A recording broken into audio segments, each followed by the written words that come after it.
señora Doris Duque, que viene representando al Mecanismo para el Avance de las Mujeres de Ecuador. Bienvenida y muchas gracias. Muchísimas gracias, muy buenas tardes con todas y con todos. Acabo de llegar de viaje y muy feliz de estar aquí y encontrarme con este grupo tan lindo de mujeres especialmente y también de hombres. Gracias por esa designación de que pueda estar moderando esta mesa redonda, que es muy importante, sobre el tema el impulso de las estadísticas de género para el cumplimiento de los compromisos de la Agenda de Igualdad de Género. Quiero primero darles un saludo muy cordial por parte del Gobierno del Ecuador, de nuestro presidente Rafael Correa, y también desde el Consejo Nacional para la Igualdad de Género, que está con su representante legal, Gina Quintana Zurita, y que con esa felicidad de que el 7 de julio se aprobó la Ley de Consejos para la Igualdad, y desde ahí ya somos un mecanismo de avance de las mujeres ya con nombre propio, porque antes estábamos en transición, como muchas de ustedes lo conocen. Bueno, pues me ha tocado moderar esta mesa y solamente quiero contarles así en poquitas palabras que vengo también muy contenta desde mi país, porque hemos avanzado en algunas cosas en el tema de estadísticas de género. La semana anterior hicimos la publicación y la presentación de la cuenta satélite del trabajo no remunerado. Un trabajo que se lo hizo en forma conjunta con el Instituto Nacional de Estadísticas y Censos, en el que nos damos cuenta de una manera bastante interesante de cómo es que las mujeres aportamos al Producto Interno Bruto del país, con un trabajo que siempre ha sido invisibilizado, que no ha sido reconocido, peormente pagado. Entonces, este resultado nos da cuenta de que el trabajo no remunerado, el cuidado de las personas enfermas, de las niñas, de los niños, todo lo que tiene que ver con el trabajo doméstico es el número uno en lo que tiene que ver con la producción del Ecuador. Y le sigue a la producción del petróleo y también el comercio.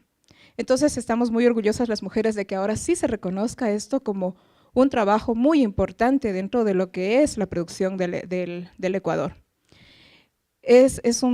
Para mí, como les digo, muy grato hacer este reconocimiento y también hacerles conocer que dentro de las estadísticas que nosotros seguimos trabajando está la encuesta que se hizo en el año 2010, la encuesta nacional sobre violencia de género, y que también ahora la tenemos desagregada por las 24 provincias del país, y que en este 25 de noviembre vamos a hacer pública los datos de este estudio estadístico que se ha hecho.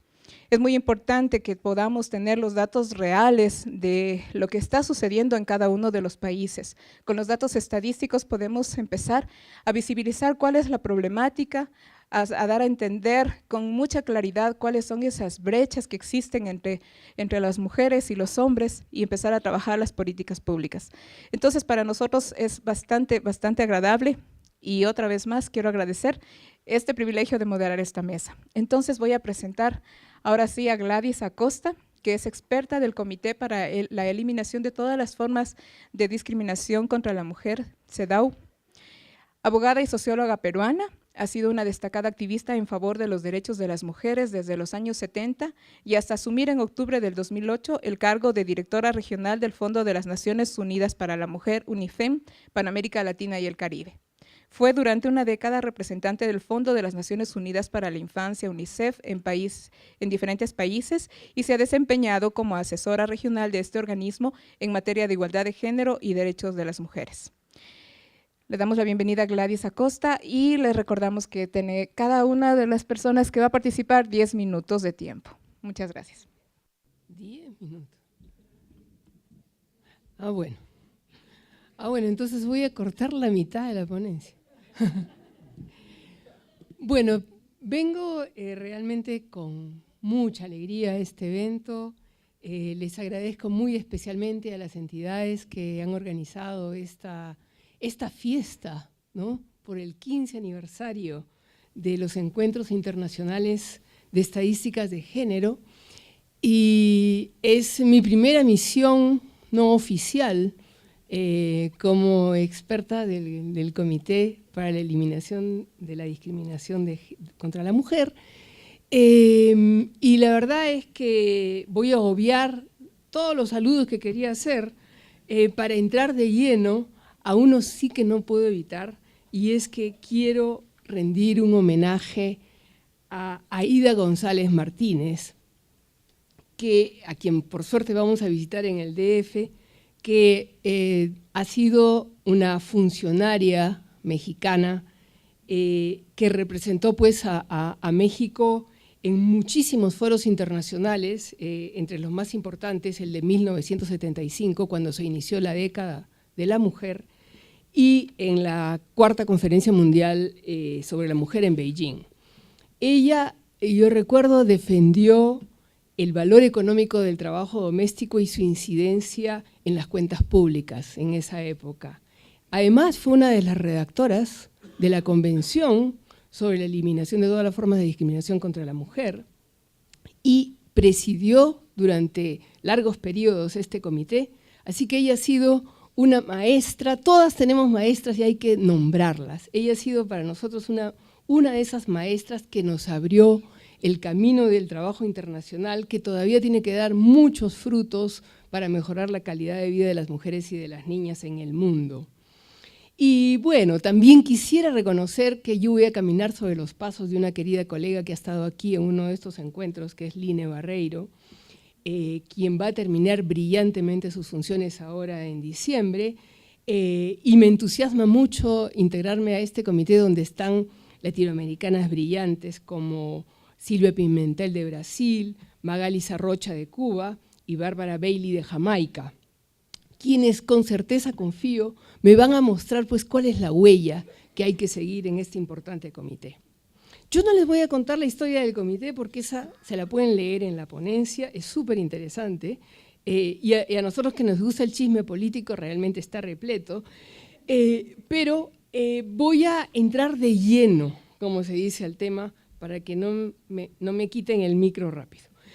Bueno, en primer lugar quiero decirles que esta temática de la estadística con enfoque de género en verdad ha tenido un aliado fundamental en este país que nos acoge hoy, en México. Y aunque es mejor convencer con números que con meras palabras, también quisiera decir que la ausencia o el limitado acceso a estadísticas con enfoque de género debiera entenderse no solamente como algo que falta, debiera entenderse como una violación de derechos por inacción de los estados al invisibilizar a la mitad de la población y dar lugar a acciones del Estado que generalmente son de corte inmediatista y a la larga son inoperantes. Por suerte la plataforma de Beijing, como ustedes ya lo han dicho brillantemente y no lo voy a repetir, recupera, ¿no?, la validez de haber comprometido a los estados en el desarrollo de estas políticas específicas orientadas a vencer la discriminación de género, de tal manera que se pueda ver en indicadores cuantificables y que en verdad ha significado un gran aprendizaje para los estados para planificar mirando también a la otra mitad de su población. Y aunque se ha avanzado mucho en la estadística y ya realmente hoy día hemos tenido un panorama sobre el asunto, estamos lejos de haber alcanzado el objetivo que queremos. En general, les diría que la plataforma de Beijing se basó mucho en los artículos ya de la Convención. Y en realidad, lo bueno de esta normatividad es que no hacen listas taxativas respecto a la demanda de información estadística necesaria. El concepto central referido a la discriminación está relacionado al goce de todos los derechos reconocidos en los tratados de derechos humanos. Entonces, las obligaciones internacionales del Estado son amplias y se interrelacionan los mandatos de todos los tratados de derechos humanos.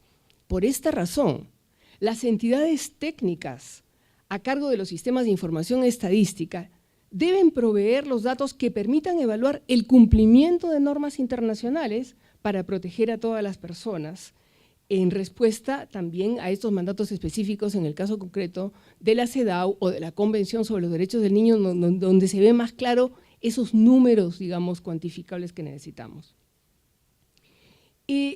Sin embargo, es importante indicar que lo que marca la diferencia es que los países cuenten con una información estadística precisa y producida a tiempo. Hoy día lo dijo el señor Sojo, que permita realmente al Estado determinar cuáles serían las medidas más adecuadas para garantizar este ejercicio fundamental de los derechos y de las libertades. Estamos a 33 años de la entrada en vigencia, digamos, de la CEDAW. En realidad de la aparición de la CEDAW, porque la entrada en vigencia fue 2 años después de que fuera aprobada. Y hay una complejidad en esta lucha que es necesario entender, y lo hemos visto en la evolución de los informes, tanto los iniciales como los periódicos, al comité. Yo les quiero decir que por lo menos hay 3 lecciones que tenemos que aprender de esta mirada así panorámica. Una es que la credibilidad universal respecto de los principios que inspiran esta convención es incontestable. Hay pues una juridicidad que es global y que pertenece a la humanidad. Entonces, los estados toman la decisión de impulsar los tratados en su calidad de estados miembros de la ONU y luego hacen uso de su soberanía para firmarlos y ratificarlos con el compromiso de hacerlos cumplir en sus territorios. Ese es, digamos, el meollo del asunto. Entonces, al comienzo, los informes al comité eran como muy básicos, ¿no? Y fue necesaria una tarea pedagógica para enseñar a los estados cómo debían interpretarse los artículos de la Convención. Y en verdad, uno puede visualizar claramente cómo estos informes han ido siendo más densos y más completos y cómo las cifras han ido iluminando, ¿no?, estas áreas de la política donde se necesita acción por parte de los estados. Pero hay que recordar que la CEDAW, esta convención, se enfoca en los resultados. O sea, poner la cifra es formular un enunciado de aquello que se necesita hacer, pero solamente el Estado puede, digamos, decir que ha cumplido cuando puede probar que se ha operado un cambio. En segundo lugar, aunque la estadística, digamos, es fundamental en la comprensión de los problemas estructurales, hay otras voces. Yo quiero aquí decir que las voces de los movimientos sociales, aunque no necesariamente traigan las estadísticas, traen la credibilidad de la realidad y enseñan a mirar cualitativamente algunos puntos que luego la estadística recoge. Por último, la responsabilidad estatal. Creo que es fundamental y es medular para la superación de las violaciones a los tratados de derechos humanos y para aplicar estos conceptos aprendidos en la planificación, digamos, con enfoque de género, que es el Estado el que tiene que tomar las medidas fundamentales para modificar la condición social y jurídica de la vida de las mujeres. Pero como bien lo dice la Recomendación General número 25, el Estado puede tomar unas medidas de carácter especial, que más conocidas como las de afirmación positiva o las medidas de discriminación positiva o bueno, tienen varios nombres, ¿no? Pero estas medidas no atentan contra el principio de igualdad y pueden ofrecer un tratamiento diferenciado a hombres y a mujeres, a veces temporal y otras veces van a ser de carácter permanente. Ahora, voy a cerrar con esta parte porque me voy a guardar la otra para el momento de las preguntas.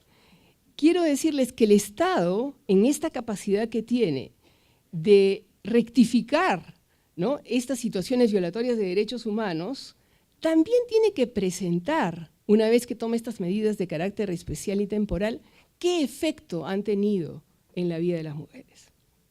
De esta manera, los estados tienen una mirada, digamos, de avance y no caen en ese riesgo, digamos que también lo hemos visto en algunos informes, de justificar más bien la inacción del Estado y de no ver su responsabilidad en la rectificación de estas situaciones.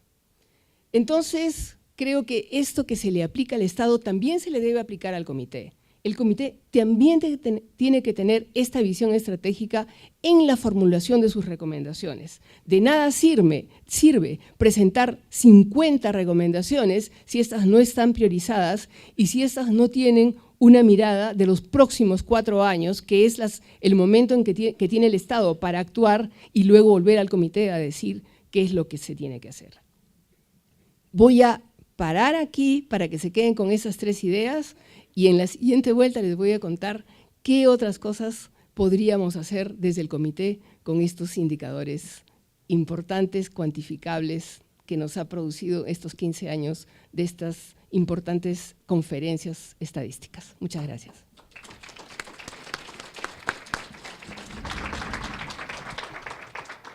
Muchas gracias a Gladys Acosta con su exposición tan clara y también un reto, ¿verdad?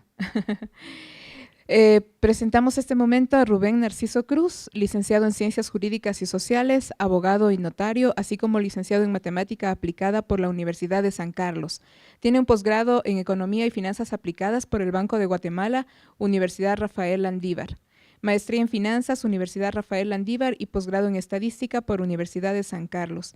Ha sido docente universitario en las áreas de Matemática, Estadística y Economía, así como investigador del área económica en la Asociación de Investigación y Estudios Sociales y actualmente es gerente del Instituto Nacional de Estadística Guatemala.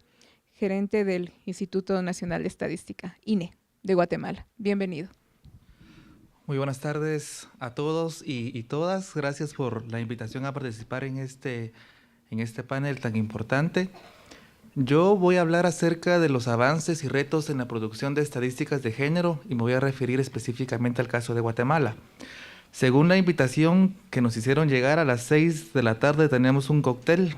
Faltan 5 minutos para el cóctel. Entre lo que voy a hablar y la expectativa del cóctel, creo que tengo muy poca posibilidad de que me pongan atención. Entonces, voy a tratar de ser lo más breve y conciso posible. Bueno, solamente 2 temas. Primero, los avances que hemos tenido en Guatemala en la generación de estadísticas con enfoque de género y luego, pues, los retos. Bueno, miremos algunos datos. Aquí se nos presentó el día de hoy los 52 indicadores con enfoque de género. Uno de ellos es la carga total de trabajo. Tenemos aquí el dato para 2011, lo logramos compilar en el instituto. Vemos rápidamente que en Guatemala pues, los hombres carga total de trabajo al día son 11 horas, mientras que para las mujeres son 13 horas y media. Entonces hay una sobrecarga entre el trabajo remunerado y no remunerado de hombres y mujeres. Por otra parte, otro de los temas que se habló el día de hoy fue la participación política de las mujeres. En el año 2012 no han variado estos datos debido a que 2012 a 2014 a 2016, perdón, es el periodo de transición de gobierno. El gabinete ministerial 21% de presencia de mujeres, secretarías 21%, Congreso 12%, Corte Suprema de Justicia, solamente son 13 magistrados de la Corte Suprema, 7.7% mujeres, y de las 338 municipalidades que hay en el país, solamente 2.1% son ocupadas por mujeres. Otro de los datos que se solicitan en estos 52 indicadores son salarios diferenciados entre hombres y mujeres. Vemos, por ejemplo, en 2013 las mujeres devengaban en promedio el 84% que el de los hombres, y la buena noticia es que ese dato es superior al que se observó en 2012, y vemos que en la mayoría, a diferencia de la agricultura, en todas las actividades económicas, pues los hombres ganan en promedio más que las mujeres. Aquí vemos la tasa específica de fecundidad, que también es una de las estadísticas que se solicitan. Vemos aquí en forma interesante cómo entre las niñas entre 13 y 16 años, haciendo una comparación entre 2002 y 2012, se incrementó esa tasa. Es un tema muy alarmante. Vemos cómo, por ejemplo, en los 16 años En el 2002 eran 67 nacimientos por cada 1000 mujeres de 16 años y ahora en el 2012, 10 años después, son 76, casi 10 nacimientos más. Eso pues es un dato pues que llama a la reflexión. Mientras que, por ejemplo, entre 17, 18 y 19 años sí se observó una reducción en esta tasa de fecundidad. Vemos aquí porcentaje de mujeres graduadas a la universidad estatal, que se llama la Universidad de San Carlos. Desde el año 2005 han sido más las mujeres que se han graduado. El pico se observó en el 2011, 60% de graduadas mujeres versus 40% de graduados hombres. Eso es, muestra pues de la importancia que cada día están teniendo las mujeres en el quehacer académico y en general de la nación. No tengo el dato agregado de todas las universidades del país, estamos generando en este momento el dato agregado, nos falta solamente una universidad que nos dé información para tener datos completos. Recientemente, la semana pasada, presentamos datos de violencia en contra de la mujer. En Guatemala el decreto, es 22-2008, donde se promulgó la ley en contra de la violencia contra el femicidio y otras formas de violencia contra la mujer. Entonces establecen algunos delitos. Vemos, por ejemplo, aquí el acumulado 2010-2013, que en estos 4 años sumaron 166,000 denuncias de delitos contemplados en esta ley. Se sindicaron 166,000, en su mayoría hombres, pero al día de hoy solamente hay 1,640 condenas, sentencias condenatorias. Ahí podemos ver nosotros pues bastante discrepancia entre lo de la denuncia, cuántos son sindicados y al final, que es el último eslabón de la cadena de justicia, cuántos son efectivamente condenados. También se habla aquí, coloqué esta información, leyendo hoy los 52 indicadores, pues este es un dato a nivel de hogar. El indicador propuesto por este grupo hace la diferencia entre hombres y mujeres, no tenemos esa información. Vemos cómo hay un acceso bastante alto a teléfono celular por hogar, mientras que el internet todavía falta bastante. Uno de los retos que tenemos es dar estos datos desagregados entre hombres y mujeres. Repito, tenemos solamente nivel de hogar. Bueno, algunos avances que hemos llevado a cabo, me pidieron decir, bueno, ¿qué han hecho ustedes en Guatemala para tener ahora esto que antes, hace 2 o 3 años, no se tenía? Pues yo la respuesta la tengo muy clara, mucho trabajo. Y solamente eso, analizar y luego con causas y estructurar ese pensamiento creo que es un poco más difícil, pero en concreto es un trabajo arduo, por supuesto con muchos apoyos. Hemos generado una oficina coordinadora transversal de estadísticas de género y pueblos que ahora trabaja de una forma continua. Se llevó y se tiene una comisión de valorización del trabajo no remunerado formada por CEPREM, Banquad e INE. CEPREM es la Secretaría Presidencial de la Mujer, Banquad es el Banco Central del país. Estamos por publicar oficialmente ya la cuenta satélite de uso del tiempo, ese Sistema Nacional de Información de Violencia contra las Mujeres que ya les presenté algunos datos, y se han hecho seminarios de difusión de resultados. Es muy importante mencionar que todo esto ha sido posible gracias a un apoyo constante y continuo de CEPAL, ONU Mujeres, el Fondo de Poblaciones de Naciones Unidas y también el Banco Mundial, a quienes agradecemos enormemente su acompañamiento en todo este proceso.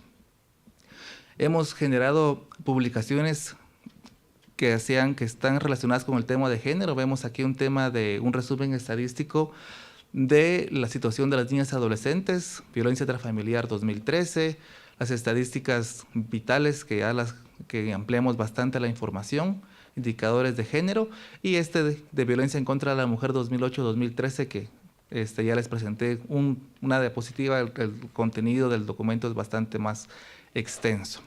Rápidamente, ¿cuáles son los retos? Los más importantes, pues la agenda post-2015.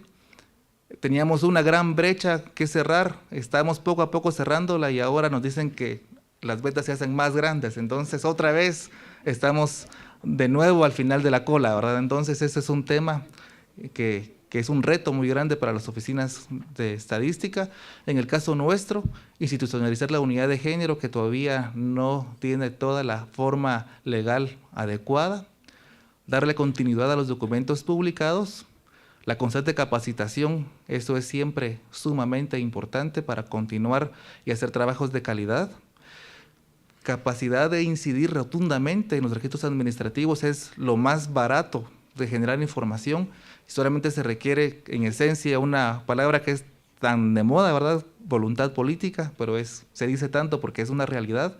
Si hay voluntad política de que las instituciones den los datos y que los den de la forma como el INE los pide, se avanza y se avanza bastante. Y finalmente, más recursos, especialmente para los instrumentos que requieren trabajo de campo, que es lo más oneroso. Muchas gracias.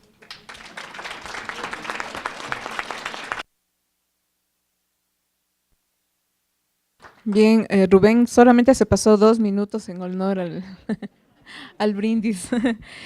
Tenemos ahora a Gisela Alonso, expresidenta de la Agencia de Medio Ambiente y exintegrante del Grupo de Alto Nivel de Personas Eminentes sobre la Agenda de Desarrollo Post-2015.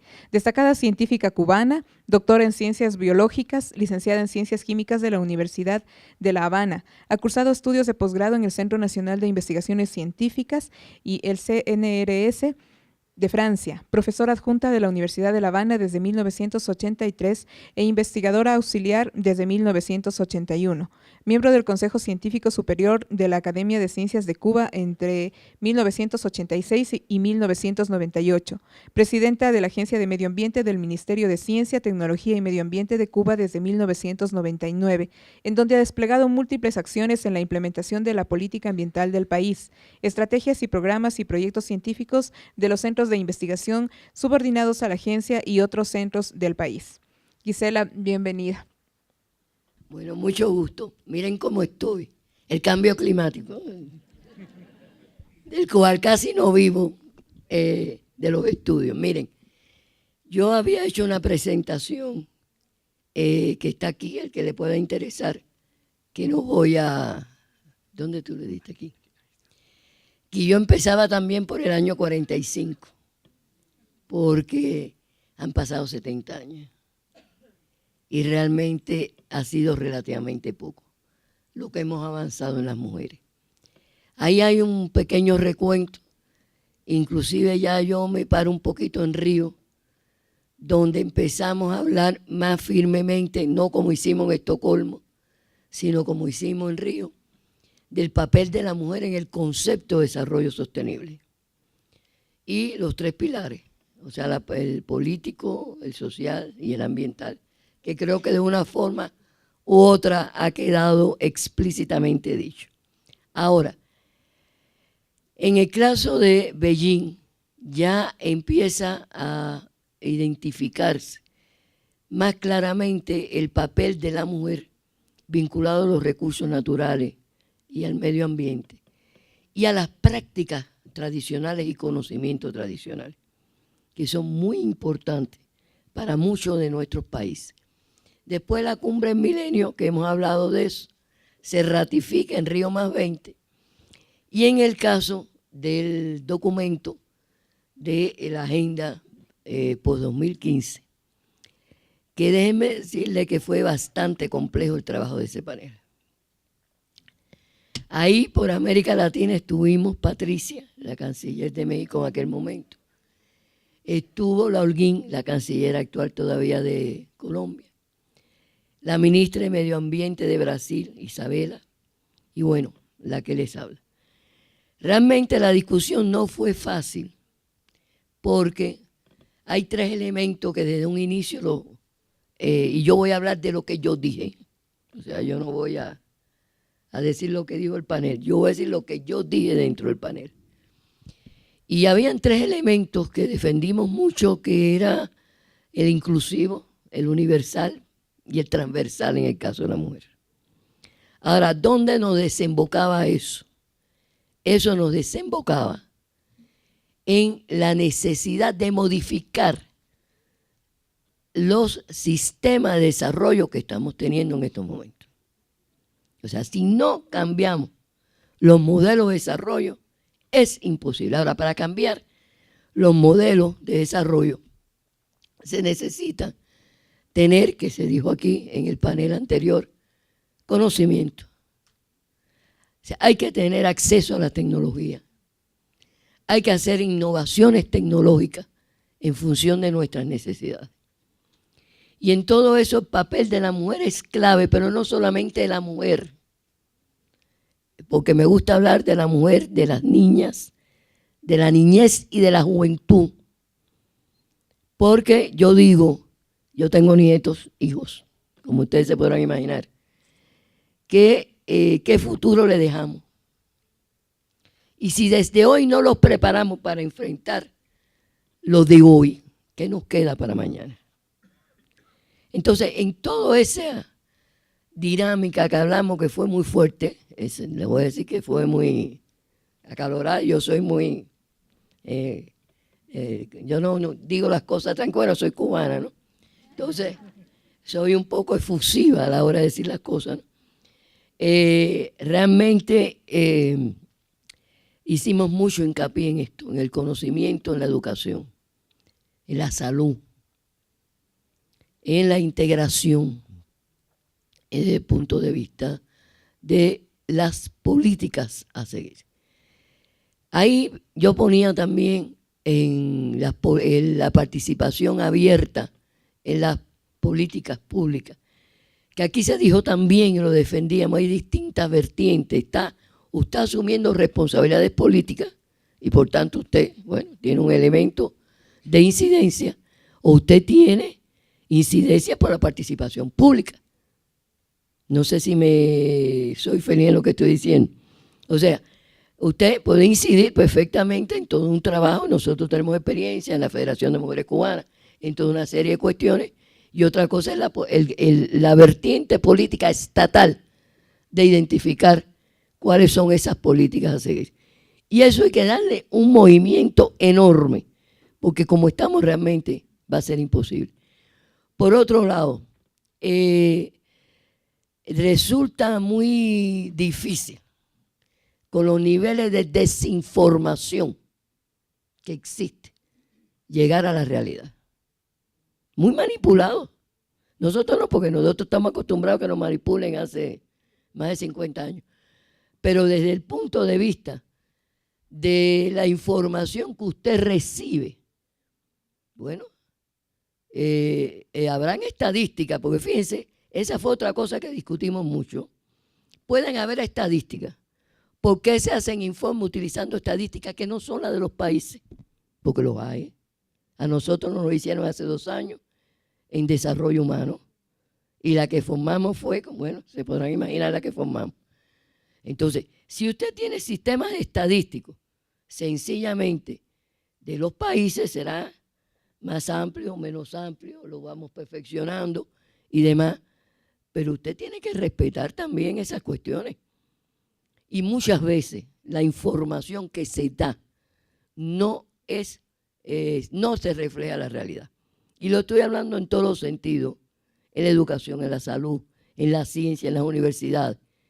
O sea, que en ese sentido nos alegra muchísimo todo el trabajo que se viene haciendo en estadística de la mujer, porque pienso que es muy importante, pero hay que velar por la utilización y la no manipulación de esas estadísticas. Esto, algunas cifras que yo puse para llamar la atención, que no vienen al caso ya con todo lo que se ha hablado aquí.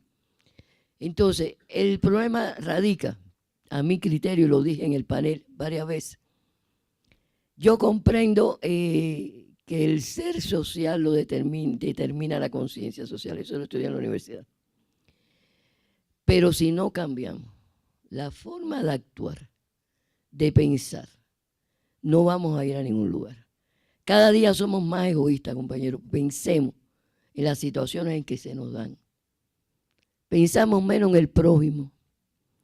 Tratamos de defender más lo que yo quiero llegar a ser. Y por esa vía tampoco vamos a ningún lugar. Qué fácil renunciar, como a un colega que estaba en el panel, que hice muy buenas relaciones con él, opuesto ideológicamente completamente a mí, por supuesto. Y yo le decía, dime si tú eres capaz de renunciar, y no voy a decir aquí porque entonces se van a dar cuenta a esto y esto. No, Gisela, pero tú sabes lo que es ese nivel de vida que yo digo, como tú lo has sudado, porque a mí no tengo la menor duda que tú has sudado ese nivel de vida muchísimo. Entonces, es muy difícil, yo me doy cuenta que es muy difícil, pero lo que no podemos es renunciar a estos problemas. Por otro lado, también planteamos con mucha fuerza la transversalidad del enfoque de género, pero visto así. O sea, visto la mujer en el derecho a la salud, en el derecho a la educación, en el derecho al trabajo, en el derecho. Entonces también había una tendencia que tuvimos que darle un poquito también de contracandela, de que con las nuevas inversiones y capital extranjero resolvíamos el problema, ignorando las posibilidades reales de cada país. Eso en este último año lo hemos visto en casi todos los países de América Latina. ¿Dónde están los recursos naturales que todo el mundo quiere tener? ¿Dónde están? En el sur. Vayamos para allá, para África y demás, lo que está pasando por allá. ¿Dónde están? Entonces, esa no puede ser la única solución al problema. Yo no digo que hay que tener crecimiento económico, hay que tener desarrollo económico, pero no podemos ver solamente por esa vía el bienestar de las sociedades nuestras, que bien complejas están ya. La ayuda oficial para el desarrollo que ello fue, hubo inclusive una reunión en que los papeles que me distribuyeron se desapareció. No aparecía nada de la ayuda oficial para el desarrollo y no aparecía nada de la transferencia tecnológica. Yo que tengo, la cara esta que tengo, digo, ay, el documento mío está incompleto, porque en el documento mío no aparece ni esto ni esto. Se formó un corre la secretaría, corre para aquí, corre para allá. Bueno, ay, qué pena, no se incluyó. Es un error. A las 2 horas aparecieron las 2 hojitas con la ayuda oficial para el desarrollo y la transferencia de tecnología. Y la otra situación que mucho debatimos allí fue el problema de que hay una tendencia con las economías emergentes también, de que todo lo vamos a resolver con la colaboración sur-sur. Y yo no digo que la colaboración sur-sur no sea importante, pero no podemos renunciar ni a la triangular ni a la norte-sur, porque las grandes tecnologías fundamentalmente están en los países desarrollados. Y a eso hay que ceder. A eso hay que ceder de todas maneras. Bueno, entonces, para terminar así, algo rápido, fíjense, no me demoré, colega, he ido rapidito. Yo ponía aquí sensibilidad de las mujeres, ¿no? Que frente a la complejidad de las situaciones que se presentan a nivel global, regional, nacional y local, no hay otro camino que accionar de forma conjunta y solidaria en la búsqueda de aplicación de alternativas de soluciones encaminadas a lograr un crecimiento económico con mayor justicia, con equidad social y una sostenibilidad ambiental, que priorice la legitimidad de los derechos de la mujer. Yo no he querido hablar del cambio climático porque eso es biconstante en mi oficina. Yo tengo en Cuba la dirección de todos los estudios que se están haciendo en cambio climático. Y es alarmante, sobre todo para los pequeños estados insulares. Nosotros tenemos proyecciones 2050 al 2100, donde la superficie costera la perdemos en un 7%. Y por eso estamos aguantando en estos momentos ya las inversiones en determinadas zonas costeras, porque sabemos que eso se va sencillamente a desaparecer. Y entonces un beso para todos y todas.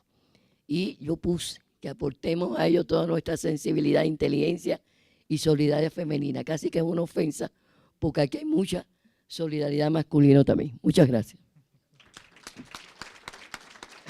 Excelente, excelente. Bueno, ha sido la participación de Gisela Alonso y así concluimos la participación de las ponentes y el ponente y podemos abrir el foro de preguntas. Como sabemos, estamos en contra del tiempo. Tengo un pequeñísimo resumen de cada una de las presentaciones. Las 3 preguntas que nos dejaba Gladys, o los 3 retos para poder ella desenvolverse con el resto que tiene para compartir con nosotros, es que hay otras voces que son las organizaciones sociales que traen la realidad de lo que sucede en el territorio, que estamos a 33 años de vigencia de la CEDAW, hay una evolución muy importante en credibilidad, en la juridicidad que pertenece a la humanidad, con el compromiso de hacer cumplir los compromisos a su vez en los territorios. Las cifras que se han venido trabajando por país han iluminado lo que deben hacer por parte de los gobiernos y que así como los estados deben tomar las decisiones y aplicar las recomendaciones, también los estados tienen que presentar, así como los estados tienen que presentar estos avances en estadísticas, en compromisos, también se debería aplicar al comité que se presenten los efectos que van dándose en base a las recomendaciones que se va dando de cada uno de los informes que año a año se van presentando.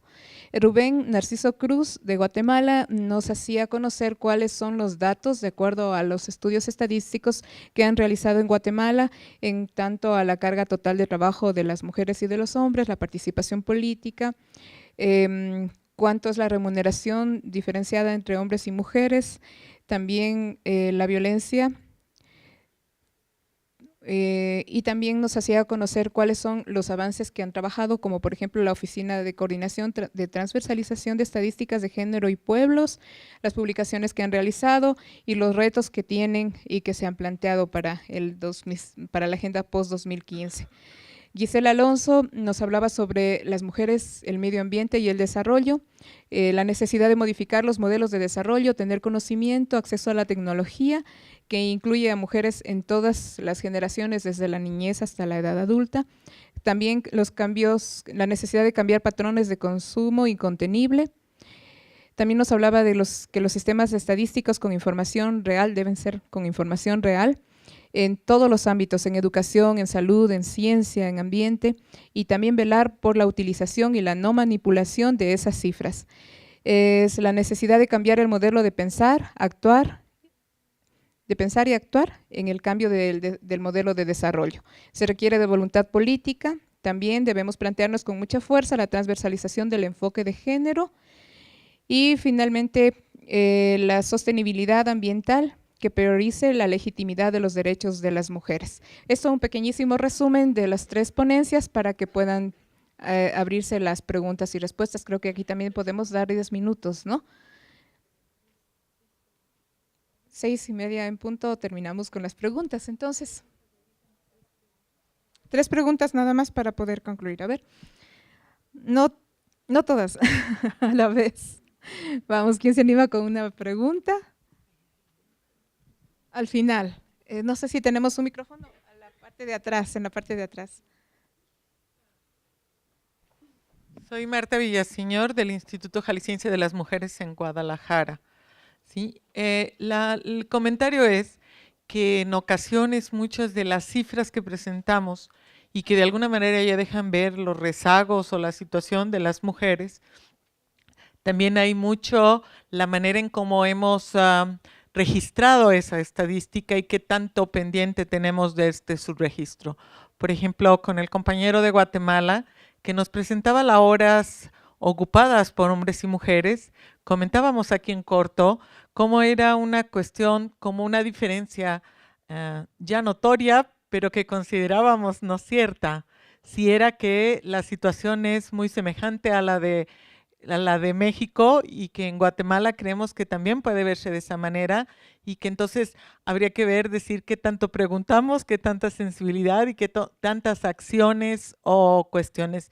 Pero igual puede pasar en temas de medio ambiente, de economía, de cualquier cosa, que por un lado es lo que registramos y la otra qué tanta deficiencia en la forma de registrar las acciones, los logros y las cuestiones que tienen que ver con los derechos de las mujeres, que creo yo que es otro reto que tenemos que poner ahí como pendiente.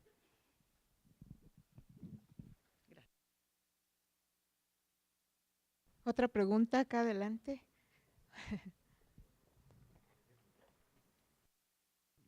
Para Gladys Acosta, Sara Lovera de México, ¿qué es lo que esperaríamos en el futuro para poder medir lo que ha pasado con la CEDAW? ¿Cómo la ves?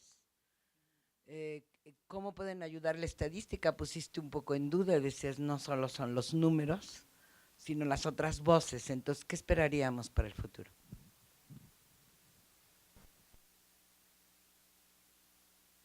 Otra pregunta más.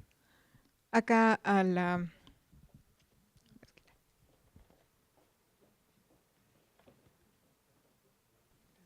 Isabel Jiménez de México. Yo para Gisela Alonso, En cuanto al asunto de cambio climático y lo que pues estamos viviendo de manera cotidiana, ¿cuál sería el futuro, ¿no?, más cercano en relación a todas estas convenciones?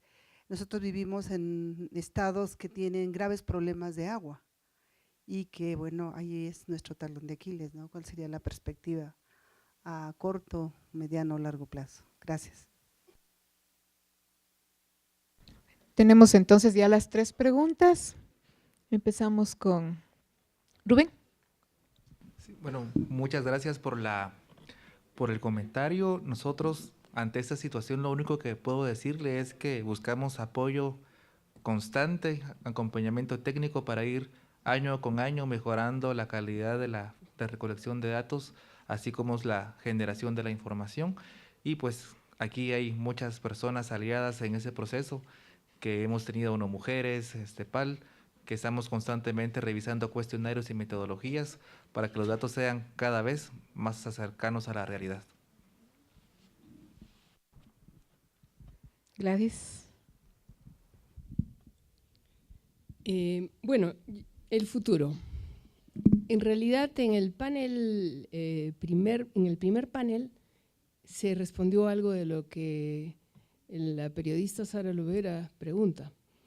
Creo que el futuro hay que, digamos, mirarlo en primer lugar de una forma muy optimista. Yo creo que las mujeres han avanzado notablemente.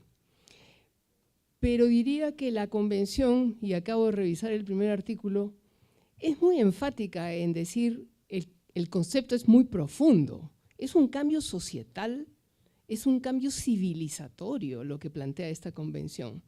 Entonces, quiero decir, y acompaño el análisis de Sonia Montaño, se ha avanzado en esto que la convención llama la discriminación de jure, es decir, cambiar códigos civiles, luego estamos cambiando códigos penales, algunos países han introducido elementos sustanciales a nivel de las constituciones políticas.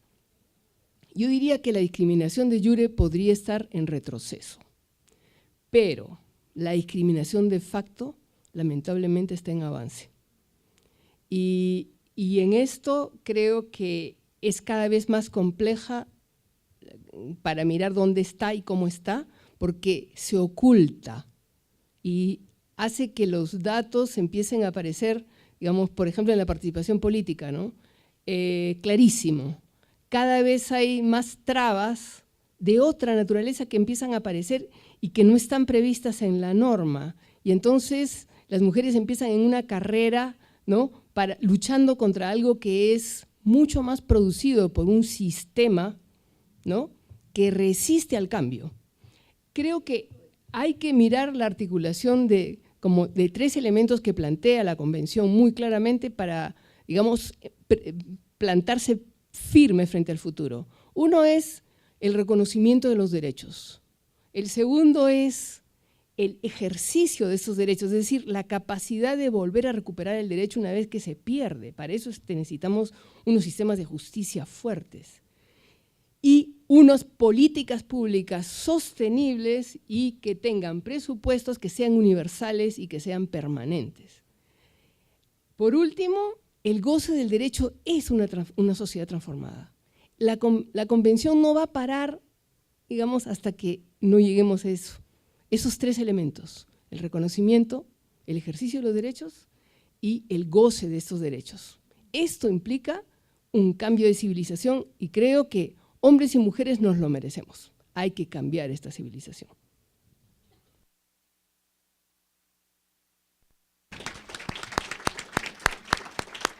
Bueno, lo del cambio climático, yo puedo darte una conferencia después. Vamos a hacerlo aquí.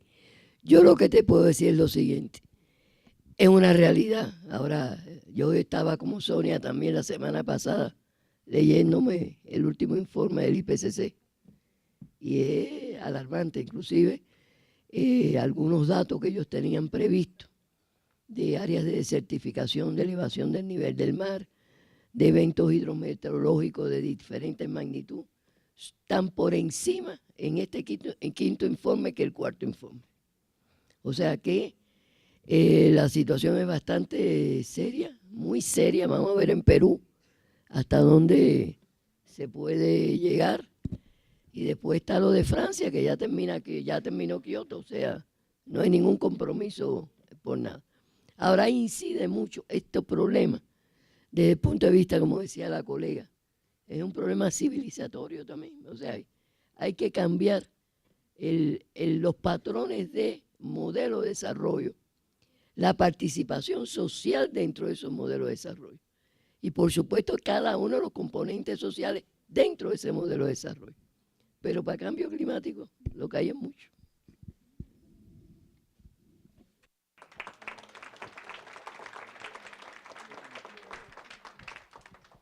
De esta manera damos por terminada la mesa redonda El impulso de las estadísticas de género para el cumplimiento de los compromisos de la Agenda de Igualdad de Género, y quiero cerrar con estas frases finales de las compañeras. En participación política cada vez hay más trabas, nos decían, pero tenemos la necesidad de plantear 3 elementos y hacerlos realidad: el reconocimiento de los derechos, el ejercicio de los derechos con presupuestos, con capacitación permanente, con políticas públicas sostenibles, y el goce del derecho en una transformación. Hay que cambiar la civilización, hay que cambiar los modelos de desarrollo para hacerlo una realidad. Muchas gracias. Bueno, muchas gracias a todos y a todas. Ahora podríamos ya pasar al cóctel.